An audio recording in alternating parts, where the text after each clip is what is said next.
Good morning विद्यार्थी मित्रों। હવે આજે આપણે એક અગત્યનો ટોપિક ભણવાના છીએ, ક્રિયાવિધિમાં મૂળભૂત સંકલ્પના, જે થિયરીમાં પૂછાતો નથી પરંતુ તેને જાણવો જરૂરી છે।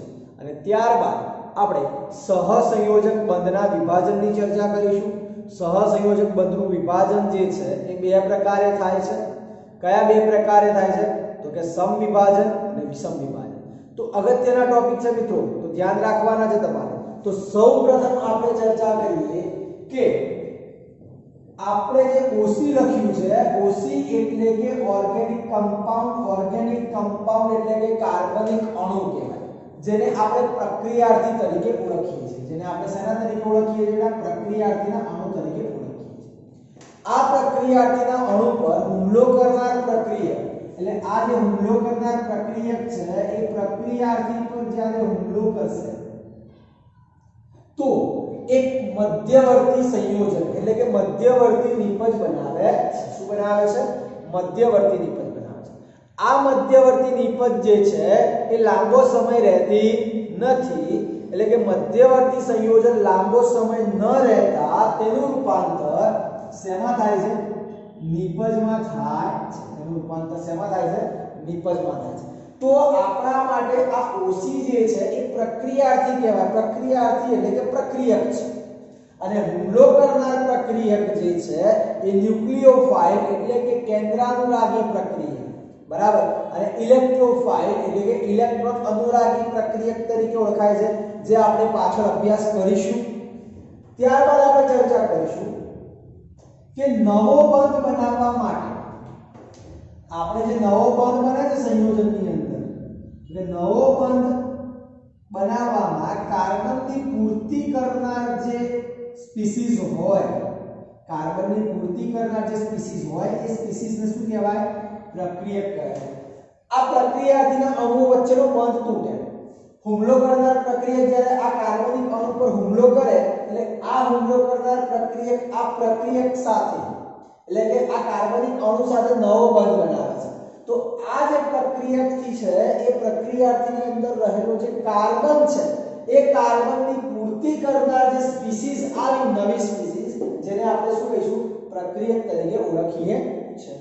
ત્યારબાદ પ્રક્રિયામાં બે કાર્બન પરમાણુ વચ્ચેનું બંધ, બે કાર્બન પરમાણુ વચ્ચેનું જે બંધ હોય એ, અથવા કાર્બન અને અન્ય પરમાણુઓ વચ્ચે રહેલો બંધ હોય છે, આ બંધ તૂટે છે। કાર્બન વચ્ચેનો બંધ અથવા કાર્બન અને અન્ય પરમાણુઓ વચ્ચે રહેલો જે બંધ હોય છે આ એ બંધ તૂટી જાય છે, તો જ નવો બંધ બને ને, બાકી નવો બંધ બને જ નહીં।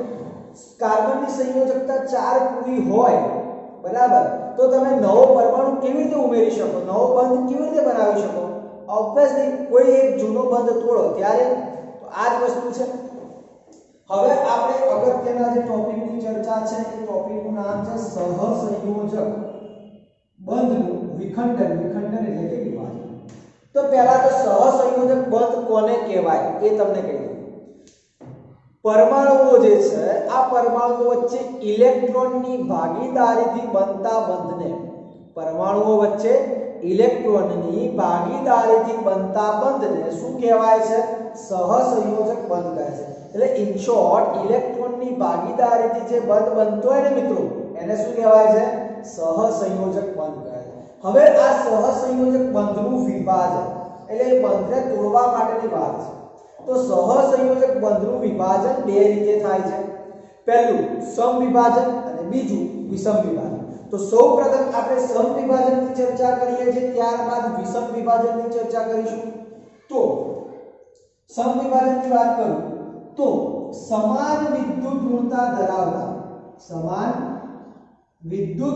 ધરાવતા બે પરમાણુઓ વચ્ચે રહેલા સહસંયોજક બંધનું વિભાજન કરતા બંને પરમાણુઓ એક ઇલેક્ટ્રોન મેળવીને મુક્ત થાય છે। તો આવા વિભાજનને શું કહેવાય છે? સમવિભાજન કહેવાય છે। શું કહેવાય છે બેટા? સમવિભાજન કહેવાય છે। ફરીથી રિપીટ કરું છું। સમાન વિદ્યુત ઋણતા ધરાવતા બે પરમાણુઓ વચ્ચે રહેલા સમાન વિદ્યુત ઋણતા ધરાવતા બે પરમાણુ વચ્ચે રહેલા સહસંયોજક બંધનું જે વિભાજન કરવાનું છે એ વિભાજન કરતા બંને પરમાણુઓ સમાન ઇલેક્ટ્રોન મેળવીને મુક્ત થાય છે। તો આવા વિભાજનને શું કહેવાય? સમવિભાજન કહેવાય। અહીંયા એક ઉદાહરણ દ્વારા સમજાવું છું। સિમ્પલ એક ઉદાહરણ લઉં છું, H2 નો અણુ। તો આ H2 નો જે અણુ છે આમાં હાઇડ્રોજન કેટલા? તો તમે કહેશો 2। તો આ બે હાઇડ્રોજન છે, તો એક હાઇડ્રોજન જોડે કેટલા ઇલેક્ટ્રોન હોય? તમને ખબર જ છે, એક હાઇડ્રોજન જોડે એક ઇલેક્ટ્રોન। તો બીજા હાઇડ્રોજન જોડે પણ કેટલા ઇલેક્ટ્રોન હોય? એક ઇલેક્ટ્રોન। હવે આ હાઇડ્રોજનને હિલિયમ જેવી રચના પ્રાપ્ત કરવી હોય તો શું કરવું પડે? એક ઇલેક્ટ્રોન મેળવવો પડે। શું કરવું પડે? એક ઇલેક્ટ્રોન। તો બંને હાઇડ્રોજન પરમાણુ જે છે આ બંને હાઇડ્રોજન પરમાણુ એક એક ઇલેક્ટ્રોન મેળવીને અષ્ટક રચના પૂર્ણ કરીને હિલિયમ જેવી રચના પ્રાપ્ત કરી। આ હાઇડ્રોજન એક ઇલેક્ટ્રોન આપ્યો, આ હાઇડ્રોજન એક ઇલેક્ટ્રોન આપ્યો, એક એક ઇલેક્ટ્રોનની ભાગીદારી। હવે આ એક એક ઇલેક્ટ્રોનની ભાગીદારી થઈ તો ટોટલ ઇલેક્ટ્રોન વપરાયા બે ઇલેક્ટ્રોન હોય એટલે સિંગલ બોન્ડ બને। તો આ બની ગયો હાઇડ્રોજન વચ્ચે સિંગલ બોન્ડ। હવે આ સિંગલ બોન્ડ બન્યો ને, આ સિંગલ બોન્ડ કહેવાય સહસંયોજક બોન્ડ। શું કહેવાય? આ સિંગલ બોન્ડ શું કહેવાય? સહસંયોજક બોન્ડ। હવે આ જે સહસંયોજક બોન્ડ બન્યો તો ઇલેક્ટ્રોનની શું કરી? ભાગીદારી। તો એક સિમ્પલ શબ્દોમાં કહું, લાય તારું લાય મારું બંને કરીએ સહિયારું, બંને કરીએ સહિયારું। મતલબ આ ભાગીદારીનો નિયમ છે। 50 એક વ્યક્તિ આપે અને 50 બીજી વ્યક્તિ આપે તો 100 રૂપિયા થયા। તો આ 100 રૂપિયા બંને વ્યક્તિના કહેવાય। તો કહેવાનો મતલબ એક એક ઇલેક્ટ્રોનની ભાગીદારી થઈ તો આ બંને ઇલેક્ટ્રોન આ હાઇડ્રોજનના પણ કહેવાય અને આ હાઇડ્રોજનના પણ કહેવાય। હવે આ બંધનું કર્યું વિભાજન। આ બંધનું શું કર્યું? વિભાજન। તો અહીંયા લખી દઉં છું, ભાગીદારીથી બનતા બંધને, ભાગીદારીથી બનતા બંધને શું કહેવાય? સહસંયોજક બંધ કહે છે। હવે સિમ્પલ, આ હાઇડ્રોજનના અણુઓ વચ્ચે તમને જે બંધ દેખાય છે આ બંધને મારે તોડવો છે। આ બંધને મારે શું કરવું છે? તોડવો છે। તો આ બંધને જ્યારે હું તોડું તો કયું વિભાજન થયું? સમવિભાજન। કેમ સમવિભાજન થયું? કારણ કે બંને પરમાણુ કેવા છે? સમાન છે। સમાન પરમાણુ હોય તો વિદ્યુત ઊર્જા પણ કેવી હોય? સમાન જ હોય। વિદ્યુત ઊર્જા પણ કેવી હોય? સમાન। તો બંને પરમાણુ જે છે આ બંને પરમાણુ આ બંધમાં હતા કેટલા ઇલેક્ટ્રોન? 2। બંધમાં હતા કેટલા ઇલેક્ટ્રોન? 2। તો આ બંને પરમાણુ જે છે એક એક ઇલેક્ટ્રોન લઈને મુક્ત થઈ ગયા। આ બંને બંધમાં હતા 2 ઇલેક્ટ્રોન, બંધ તોડ્યો તો બંને પરમાણુ પોતપોતાના ઇલેક્ટ્રોન લઈને મુક્ત થઈ ગયા। તો આ જે આપણને હાઇડ્રોજન મળ્યો અયુગ્મિત ઇલેક્ટ્રોન વાળો, આ અયુગ્મિત ઇલેક્ટ્રોન ધરાવતો હાઇડ્રોજન છે। કે અયુગ્મિત ઇલેક્ટ્રોન ધરાવતો આ આપણને જે હાઇડ્રોજન મળ્યો એને કહેવાય Fr। Fr એટલે મુક્ત મૂલક, ફ્રી રેડિકલ। Fr એટલે શું કહેવાય? મુક્ત મૂલક, ફ્રી રેડિકલ કહેવાય છે। તો તમને આ ઉદાહરણમાં ખ્યાલ આવી ગયો હશે, સમવિભાજન સમજાઈ ગયું હશે। આગળ વાત કરીએ। હવે આ ઉદાહરણ સમજી ગયા તો બધી વસ્તુ અહીંયા એ જ લખેલી છે બેટા। જો છૂટા પડતા અને અયુગ્મિત ઇલેક્ટ્રોન ધરાવતા પરમાણુને મુક્ત મૂલક એટલે કે ફ્રી રેડિકલ કહે છે। જો આ બંધનું વિભાજન કર્યું, આ હાઇડ્રોજન છૂટો પડ્યો, આ હાઇડ્રોજન છૂટો પડ્યો તો છૂટા પડી ગયા। કેવી રીતે? અયુગ્મિત ઇલેક્ટ્રોન સાથે। અહીંયા ઉપર એક એક ઇલેક્ટ્રોન છે એમની પાસે, એટલે અયુગ્મિત ઇલેક્ટ્રોન સાથે છૂટા પડે। એટલે છૂટા પડતા અને અયુગ્મિત ઇલેક્ટ્રોન ધરાવતા પરમાણુને શું કહેવાય છે? મુક્ત મૂલક એટલે કે ફ્રી રેડિકલ કહે છે। બીજી વસ્તુ, આ બંને પરમાણુ કેવા છે? અયુગ્મિત ઇલેક્ટ્રોન ધરાવે છે। હવે અયુગ્મિત ઇલેક્ટ્રોન ધરાવતા હોય તો એ યુગ્મીકરણ થવાનું પ્રબળ વલણ ધરાવે। સમજો, કોઈ પણ અયુગ્મિત ઇલેક્ટ્રોન ધરાવતો પરમાણુ હોય એ યુગ્મીકરણ મતલબ કે યુગ્મીકરણ થવાનું પ્રબળ વલણ ધરાવતો હોય। સિમ્પલ શબ્દોમાં કહું ને તો કોઈ છોકરાની ઉંમર લગ્ન લાયક થઈ ગઈ હોય ને તો એ લગ્ન કરવાનું પ્રબળ વલણ ધરાવે। હવે તો ઉંમર લાયક તો બહુ દૂરની વસ્તુ છે, સમજી જાઓ હવે તમે, બરાબર? તો કહેવાનો મતલબ કે કોઈ પણ અયુગ્મિત ઇલેક્ટ્રોન જે છે એ અયુગ્મિત ઇલેક્ટ્રોન યુગ્મીકરણ એટલે જોડ બનાવે. અયુગ્મિત એટલે એકલો છે, જો આ અયુગ્મિત એટલે એકલો છે, પણ યુગ્મીકરણ એટલે જોડ બનાવે. સમજી ગયા હશો? તો Fr એટલે કે મુક્ત મૂલક. તો કે મુક્ત મૂલક અયુગ્મિત ઇલેક્ટ્રોન ધરાવતા હોવાથી Fr એટલે કે મુક્ત મૂલક અયુગ્મિત ઇલેક્ટ્રોન ધરાવતા હોવાથી યુગ્મન થવાનું પ્રબળ વલણ ધરાવે છે. યુગ્મન એટલે કે યુગ્મીકરણ, જોડ બનાવે. અહીંયા મેં ઉદાહરણ લખ્યું છે ક્લોરીન. ક્લોરીનનો પરમાણુ ક્રમાંક 17 છે. બાહ્યતમ કક્ષામાં 7 ઇલેક્ટ્રોન હોય, મેં દર્શાવેલા છે, જુઓ તમે ધ્યાનથી. 7 ઇલેક્ટ્રોન અહીંયા 1 2 3 4 5 6 7. એવી રીતે પેલી બાજુ પણ 7 ઇલેક્ટ્રોન દર્શાવેલા છે. અષ્ટક રચના પૂર્ણ કરવા માટે 1 ઇલેક્ટ્રોનની જરૂર છે, તો બંને ક્લોરીન પરમાણુઓએ આ 1 ઇલેક્ટ્રોનની ભાગીદારી કરી. જુઓ તો આ 1 ઇલેક્ટ્રોનની ભાગીદારી થઈ તો સિંગલ બંધ બને. તો આ ક્લોરીનના પરમાણુ વચ્ચે બની ગયો સિંગલ બંધ. બાકીના 6 ઇલેક્ટ્રોન એમને એમ જ હોય, પણ દર્શાવવાની જરૂર. તો આ થઈ ગયો ક્લોરીનનો અણુ. હવે આ ક્લોરીનના અણુનું શું કરવાનું છે? વિભાજન, સમવિભાજન પારગામી પ્રકાશની હતી. તો બંધમાં હતા કેટલા ઇલેક્ટ્રોન? આ દેખાય છે. બંધમાં હતા કેટલા ઇલેક્ટ્રોન? 2. કારણ કે 2 ઇલેક્ટ્રોન થાય તો જ એક બંધ બને. તો બંધમાં હતા 2 ઇલેક્ટ્રોન. બંનેની વિદ્યુત ઊર્જા કેવી? સમાન, કારણ કે સમાન પરમાણુ છે. તો બંને પરમાણુ પોતપોતાનો 1 ઇલેક્ટ્રોન લઈને મુક્ત થઈ ગયા છે. આ બંને પરમાણુ પોતપોતાનો 1 ઇલેક્ટ્રોન લઈને મુક્ત થઈ ગયા. તો આને કહેવાય ફ્રી રેડિકલ. આને શું કહેવાય? Free radical. અને આ જે ફ્રી રેડિકલ મળ્યો ક્લોરીનનો, જેને આપણે બીજા શબ્દોમાં કહેવું હોય તો આ જે મુક્ત મૂલક છે, એટલે કે કાર્બનિક પ્રક્રિયાના સમવિભાજનથી આપણને જે મુક્ત મૂલકો મળે છે, એને સમધ્રુવીય તરીકે પણ ઓળખવામાં આવે છે, અથવા તો અધ્રુવીય તરીકે પણ ઓળખવામાં આવે છે. હવે ત્યારબાદ મુક્ત મૂલકોનું વર્ગીકરણ છે. આ આલ્કિલ સમૂહ લખ્યો છે ને, એની જગ્યાએ આલ્કાઇલ શબ્દ પણ જોવા મળે ઘણીવાર. આલ્કિલ કો કે આલ્કાઇલ કો બંને સેમ જ છે. તો કે આલ્કાઇલ સમૂહ જે છે એ આલ્કાઇલ મુક્ત મૂલકોનું વર્ગીકરણ. CH3 CH2 ઉપર 1 ઇલેક્ટ્રોન દર્શાવ્યો છે. આ છે 1 ડિગ્રી મુક્ત મૂલક. એનો મતલબ કહી દઉં કે એક કાર્બન જે બીજા એક જ કાર્બન સાથે જોડાયેલો હોય તો તેને 1 ડિગ્રી કહેવાય. હવે જુઓ, આ મુક્ત મૂલક ધરાવતો આ કાર્બન આ બીજા કેટલા કાર્બન સાથે જોડાયો છે? એક જ કાર્બન સાથે, એટલે આ 1 ડિગ્રી કહેવાય. મુક્ત મૂલક ધરાવતો આ કાર્બન બીજા કેટલા કાર્બન સાથે જોડાયો છે? 2 કાર્બન સાથે, તો આ 2 ડિગ્રી મુક્ત મૂલક કહેવાય. 1 ડિગ્રી એટલે કે પ્રાથમિક, 2 ડિગ્રી એટલે કે દ્વિતીય.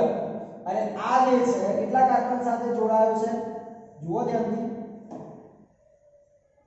3 કાર્બન સાથે જોડાયો છે. આ કયો કહેવાય? 3 ડિગ્રી કહેવાય. તો આલ્કાઇલનો મુક્ત મૂલકનું વર્ગીકરણ 3 પ્રકારે થાય છે: પ્રાથમિક, દ્વિતીયક અને તૃતીયક. હવે એની સ્થાયીતા એટલે કે સ્ટેબિલિટી એટલે કે સ્થાયીતા કહેવાય. તો કે સ્થાયીતાનો અહીંયા ક્રમ લખ્યો છે. મુક્ત મૂલકની સ્થાયીતાનો ક્રમ.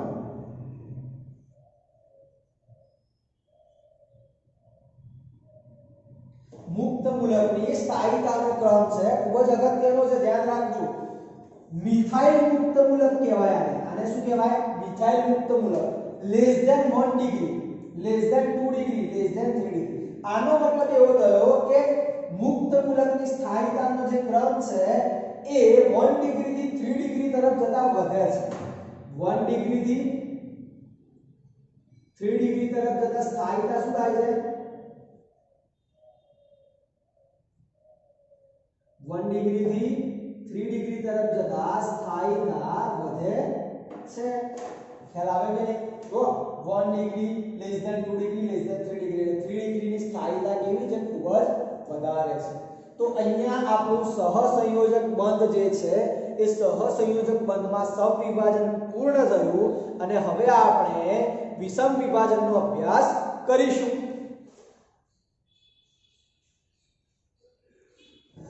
તો બેટા આપણે સમવિભાજનનો અભ્યાસ કર્યા બાદ હવે આપણે વિષમ વિભાજનનો અભ્યાસ કરવાના છે. અને વિષમ વિભાજન એટલે તમને ખ્યાલ તો આવી જ ગયો હશે કે સમવિભાજન કરતા વિરુદ્ધ પ્રક્રિયા છે.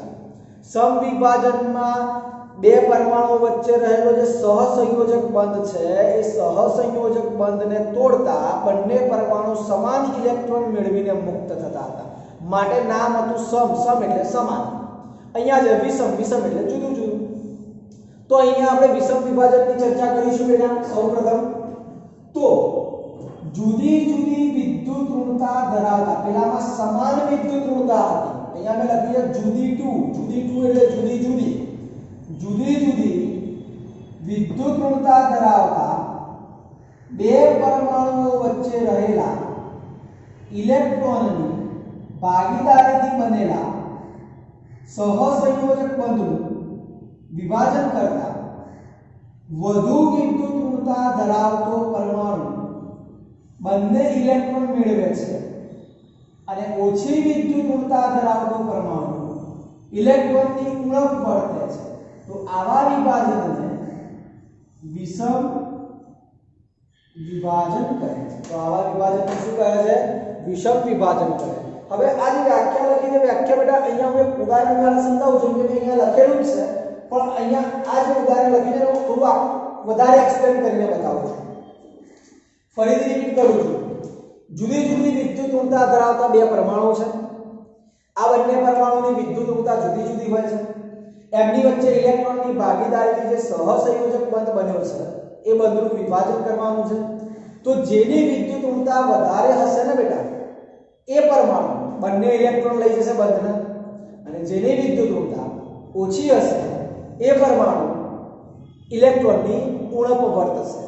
તો આવા વિભાજનને વિષમ વિભાજન કહેવાય. તો હવે તમને ખબર કેવી રીતે પડે કે કોની વિદ્યુત ઋણતા વધારે છે, કોની વિદ્યુત ઋણતા ઓછી છે? તો એના માટે હું ત્રીજું ચેપ્ટર શીખવાડી ચૂક્યો છું. ત્રીજું ચેપ્ટર આવર્તમાં ડાબી બાજુથી જમણી બાજુ તરફ જતા વિદ્યુત ઋણતા વધે છે, સમૂહમાં ઉપરથી નીચે તરફ જતા વિદ્યુત ઋણતા ઘટે છે. તો એ આવડવું જરૂરી છે બેટા. ચલો અહીંયા તો આ ઉદાહરણ જે છે એની ચર્ચા કરું છું એટલે તમને ખ્યાલ આવશે વધારે. મેં ઉદાહરણ લખ્યું કે CH3Cl. કાર્બન પરમાણુ છે. કાર્બનનો પરમાણુ ક્રમાંક 6, એની બાહ્યતમ કક્ષામાં 4 ઇલેક્ટ્રોન હોય. તો જો અહીંયા મેં 4 ઇલેક્ટ્રોન દર્શાવી દીધા. કાર્બનને અષ્ટક રચના પૂર્ણ કરવી છે નિયોનની જેમ. તો એ શું કરશે? ઇલેક્ટ્રોનની ભાગીદારી કરશે. તમે આ ચેપ્ટરમાં કાર્બનની ચતુસંયોજકતાનો ટોપિક ભણી ચૂક્યા છો. તો હવે શું કરશે?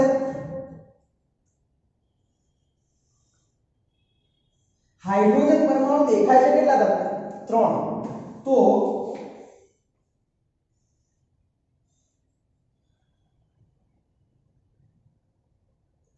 ક્લોરીન પરમાણુ કેટલા દેખાય છે? 1. તો ક્લોરીન જે છે એની બાહ્યતમ કક્ષામાં 7 ઇલેક્ટ્રોન હોય. તો બધા જ પરમાણુની અષ્ટક રચના પૂર્ણ કરવાની છે. તો કાર્બન જે છે હાઇડ્રોજન સાથે એક એક ઇલેક્ટ્રોનની ભાગીદારી કરી. તો જુઓ અહીંયા કાર્બને હાઇડ્રોજન સાથે એક એક ઇલેક્ટ્રોનની ભાગીદારી કરી તો આ હાઇડ્રોજનની રચના થઈ ગઈ હિલિયમ જેવી. એવી રીતે આ હાઇડ્રોજનની પણ રચના થઈ ગઈ હિલિયમ જેવી. એવી જ રીતે આ હાઇડ્રોજનની રચના પણ થઈ ગઈ હિલિયમ જેવી. બરાબર. ત્યારબાદ આ જે ક્લોરીન પરમાણુ છે એ ક્લોરીન પરમાણુએ પણ કાર્બન સાથે એક ઇલેક્ટ્રોનની ભાગીદારી કરી છે. તો આ ક્લોરીન પરમાણુની પણ રચના થઈ ગઈ કોના જેવી? આર્ગોન જેવી. એની હિલિયમ જેવી ના થાય, એની આર્ગોન જેવી રચના થાય. હવે કાર્બન પરમાણુએ તો ચારે ચાર પરમાણુઓ સાથે ઇલેક્ટ્રોનની ભાગીદારી કરી હતી. તો આ બધા જ ઇલેક્ટ્રોન જે છે જે ભાગીદારીમાં વપરાયા છે તે બધા જ ઇલેક્ટ્રોન કોના કહેવાય? કાર્બનના. તો હવે હું જે કહું છું ધ્યાનથી સમજજો. કાર્બન અને હાઇડ્રોજન વચ્ચે એક એક ઇલેક્ટ્રોનની ભાગીદારી થઈને એક સહસંયોજક બંધ બન્યો. આ બાજુ પણ કાર્બન અને હાઇડ્રોજન વચ્ચે એક એક ઇલેક્ટ્રોનની ભાગીદારી થઈ તો એક સહસંયોજક બંધ બન્યો. આ પણ કાર્બન અને હાઇડ્રોજન વચ્ચે એક એક ઇલેક્ટ્રોનની ભાગીદારી થઈ તો પણ સહસંયોજક બન્યો. અને કાર્બન અને ક્લોરીન વચ્ચે પણ એક એક ઇલેક્ટ્રોનની ભાગીદારી થઈ છે તો આ રીતે કાર્બન અને ક્લોરીન વચ્ચે પણ સહસંયોજક બંધ બન્યો. તો જો આ ઉદાહરણ આવી ગયું આ રીતે. હવે હું કાર્બન અને ક્લોરીન જે છે એ બંધનું વિભાજન કરું છું. તો અહીંયા મેં બતાવ્યું છે આગળ જુઓ, કાર્બન અને ક્લોરીન પરમાણુ વચ્ચે રહેલા સહસંયોજક બંધનું વિષમ વિભાજન કરું છું. તો કાર્બન અને ક્લોરીન પરમાણુ બંને જુદા જુદા પરમાણુ છે, તો બંનેની વિદ્યુત ઋણતા પણ કેવી હોય? જુદી જુદી હોય કે ના હોય બેટા? તો જુદી જુદી વિદ્યુત ઋણતા ધરાવતા બે પરમાણુઓ વચ્ચે રહેલા સહસંયોજક બંધનું વિભાજન કરતા જે પરમાણુની વિદ્યુત ઋણતા વધારે હશે તે બંધના બંને ઇલેક્ટ્રોન મેળવશે, અને જે પરમાણુની વિદ્યુત ઋણતા ઓછી હશે તે ઇલેક્ટ્રોનની ઉણપ વર્તશે. તો આવા વિભાજનને શું કહેવાય? વિષમ વિભાજન કહેવાય. તો ત્રીજા ચેપ્ટર પ્રમાણે કાર્બન કરતા ક્લોરીનની વિદ્યુત ઋણતા વધારે છે. તો જુઓ, આ બંધ તોડ્યો, બંધમાં હતા કેટલા ઇલેક્ટ્રોન? આ દેખાય જુઓ, આ બંધમાં કેટલા ઇલેક્ટ્રોન છે? 2 ઇલેક્ટ્રોન દેખાય છે. તો આ બંધના બંને ઇલેક્ટ્રોન કોણ લઈ જશે? ક્લોરીન લઈ જશે. કોણ લઈ જશે? ક્લોરીન. તો બંધના 2 ઇલેક્ટ્રોન તમે ધ્યાનથી જોશો તો ક્લોરીન લઈ ગયો. તો જે પરમાણુ બંને ઇલેક્ટ્રોન લઈ જાય ને એ ઋણ આયન બનાવે. એ શું બનાવે? ઋણ આયન. અને જે પરમાણુ સાથે ઇલેક્ટ્રોનની અછત હોય એ શું બનાવે? ધન આયન બનાવે. એ શું બનાવે? ધન આયન બનાવે. તો કે કાર્બન અને ક્લોરીન પરમાણુ વચ્ચેના બંધનું વિષમ વિભાજન થયું. ક્લોરીનની વિદ્યુત ઋણતા વધારે હતી તો Cl- ઋણ આયન બન્યું, અને કાર્બનની વિદ્યુત ઋણતા ઓછી હતી એટલે કે ધન આયન બન્યો છે. જોઈએ આગળ, જે પરમાણુ બંને ઇલેક્ટ્રોન મેળવે તે ઋણ આયન બનાવે. આવી ને, ક્લોરીને બંને ઇલેક્ટ્રોન મેળવ્યા બંધના, તો ક્લોરીન કેવો બન્યો? ઋણ આયન. અને જે પરમાણુ ઇલેક્ટ્રોનની ઉણપ ધરાવે તે ધન આયન બને છે. જો આ કાર્બન જોડે ઇલેક્ટ્રોનની અછત થઈ ગઈ, કાર્બન જોડે હતા કેટલા ઇલેક્ટ્રોન? 4 ઇલેક્ટ્રોન હતા, પોતાના 4 ઇલેક્ટ્રોન હતા. તો જુઓ, આ કાર્બનનો 1 ઇલેક્ટ્રોન જે અહીંયા ક્લોરીન સાથે ભાગીદારીમાં હતો એ ઇલેક્ટ્રોન પણ કોણ લઈ ગયું? ક્લોરીન લઈ ગયો ને. તો કાર્બન જોડે ઇલેક્ટ્રોનની ઉણપ થઈ ગઈ એટલે કાર્બન બની ગયો ધન આયન. ખ્યાલ આવ્યો ને? તો કે જે પરમાણુ બંને ઇલેક્ટ્રોન મેળવે તે ઋણ આયન, અને જે પરમાણુ ઇલેક્ટ્રોનની ઉણપ ધરાવે તે ધન આયન બનાવે છે. ત્યારબાદ આ જ વસ્તુ છે, નવી કોઈ છે. જે સ્પીસીઝમાં કાર્બન પરમાણુ કોષ્ટક ઇલેક્ટ્રોન રચના ધરાવે, કોષ્ટક એટલે કે 6 ઇલેક્ટ્રોન ધરાવે, આટલું યાદ રાખજો. કોષ્ટક એટલે 6 ઇલેક્ટ્રોન અને અષ્ટક એટલે 8 ઇલેક્ટ્રોન. કોષ્ટક એટલે 6 ઇલેક્ટ્રોન, અષ્ટક એટલે 8 ઇલેક્ટ્રોન. તો કે જે સ્પીસીઝમાં, સ્પીસીઝ એટલે કે શ્રેણી, જે સ્પીસીઝમાં કાર્બન પરમાણુ કોષ્ટક ઇલેક્ટ્રોન રચના ધરાવે અને ધન વીજભાર ધરાવે તો તેને કાર્બોકેટાયન કહે છે. તો તેને શું કહે છે? કાર્બોકેટાયન કહે છે. હવે હું ધ્યાન આપજો, જે સ્પીસીઝમાં કાર્બન પરમાણુ, ખાલી કાર્બન પરમાણુની વાત કરું, કાર્બન પરમાણુ 6 ઇલેક્ટ્રોન ધરાવતો હોય અને તેનો વીજભાર કેવો હોવો જોઈએ? ધન હોવો જોઈએ, તો તેને શું કહેવાય? કાર્બોકેટાયન કહે છે. આ વિભાજનને જરા ધ્યાનથી જુઓ. આ કાર્બન સાથે બંધમાં 2 ઇલેક્ટ્રોન, આ કાર્બન સાથે બંધમાં 2 ઇલેક્ટ્રોન, આ કાર્બન સાથે બંધમાં 2 ઇલેક્ટ્રોન, અને આ કાર્બન સાથે પણ 2 ઇલેક્ટ્રોન. પણ આ બંધ તૂટ્યો તો બંધના ઇલેક્ટ્રોન કોણ લઈ ગયું? ક્લોરીન. હવે આ કાર્બન સાથે ઇલેક્ટ્રોન કેટલા થઈ ગયા? 6 ઇલેક્ટ્રોન થઈ ગયા. કાર્બન સાથે આ બંધમાં કેટલા ઇલેક્ટ્રોન દેખાય? 2. આ બંધમાં પણ 2 ઇલેક્ટ્રોન, અહીંયા પણ 2 ઇલેક્ટ્રોન. ટોટલ કેટલા ઇલેક્ટ્રોન થયા? 2, 4 અને 6 ઇલેક્ટ્રોન. કાર્બનનો વીજભાર કેવો થઈ ગયો? ધન. તો આ જે ધન આયન બન્યો ને એને કાર્બોકેટાયન પણ કહેવાય છે. આ જે ધન આયન બન્યો એને શું કહેવાય છે? કાર્બોકેટાયન પણ કહેવાય છે. તો કાર્બોકેટાયન કોને કહેવાય? તમને ખ્યાલ આવી ગયો હશે. જે કાર્બન પરમાણુ 6 ઇલેક્ટ્રોન રચના ધરાવતો હોય એટલે કે અષ્ટક ઇલેક્ટ્રોન રચના ધરાવતો હોય અને ધન વીજભાર ધરાવતો હોય તો તેને કાર્બોકેટાયન કહેવાય. આના પરથી એક વ્યાખ્યા બીજી કહું. જે સ્પીસીઝમાં કાર્બન પરમાણુ અષ્ટક ઇલેક્ટ્રોન રચના ધરાવતો હોય, અષ્ટક એટલે કે 8 ઇલેક્ટ્રોન, અને ઋણ વીજભાર ધરાવતો હોય, અને ઋણ વીજભાર ધરાવતો હોય તો તેને કાર્બોએન આયન કહેવાય છે. તેને શું કહેવાય છે? કાર્બોએન આયન કહેવાય છે. એ વ્યાખ્યા મેં ત્યાં લખી નથી, ખાલી ઉદાહરણ જ લખ્યું છે. તો તો તેને શું કહેવાય છે? કાર્બો એનાયન કહેવાય છે। આ જે કાર્બો કેટાયન છે, આ કાર્બો કેટાયન નું વર્ગીકરણ જે છે ત્રણ પ્રકારે થાય છે। આ તો મિથાઇલ નો કેટાયન છે CH3+, અહીંયા દેખાય છે CH3+, મિથાઇલ નો કેટાયન। આ 1 ડિગ્રી છે, આ 2 ડિગ્રી છે અને આ 3 ડિગ્રી છે। હમણાં જ મેં આગળ સમવિભાજનની અંદર 1 ડિગ્રી 2 ડિગ્રી અને 3 ડિગ્રીની ચર્ચા કરી ચૂક્યો છું। તો મિથાઇલ નો કેટાયન છે 1 ડિગ્રી 2 ડિગ્રી અને 3 ડિગ્રી કાર્બો કેટાયન છે। આ કાર્બો કેટાયનની સ્થાયીતાનો ક્રમ છે, એટલે કે સ્ટેબિલિટી। તો મિથાઇલ કરતા આ મિથાઇલ કેટાયન છે એના કરતા 1 ડિગ્રી કરતા 2 ડિગ્રી અને 2 ડિગ્રી કરતા 3 ડિગ્રીની સ્થાયીતા વધારે હોય છે। એટલે સમવિભાજનના જેવું જ છે। 1 ડિગ્રી થી 3 ડિગ્રી તરફ જતા સ્ટેબિલિટી એટલે કે સ્થાયીતા વધે છે। તો આ એક એમસીક્યુ છે, તમારે ધ્યાન રાખવાનો છે બેટા।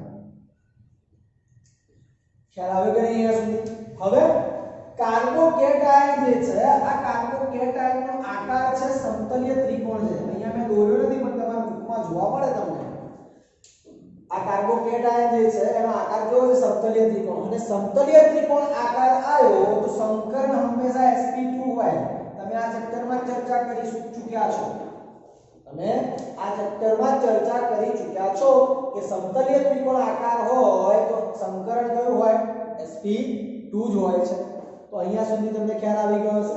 ત્યારબાદ જે મેં કાર્બો એનાયન ની વાત કરી એ છે, આ ખાલી Cl ની જગ્યાએ મેં Z મૂક્યો છે। Z કોઈ પરમાણુ નથી, ખાલી એમને સ્પીસીસ દર્શાવી છે। તો આ કોઈ પરમાણુ એટલે કે કોઈ સંયોજન છે, અણુ છે। હવે આ બંધનું વિભાજન કરું છું તો કાર્બન કરતા Z તરીકે XYZ કોઈ પણ પરમાણુ લીધો હોય જેની વિદ્યુત ઊર્જા કાર્બન કરતા ઓછી હોવી જોઈએ। આની વિદ્યુત ઊર્જા કેવી હોવી જોઈએ?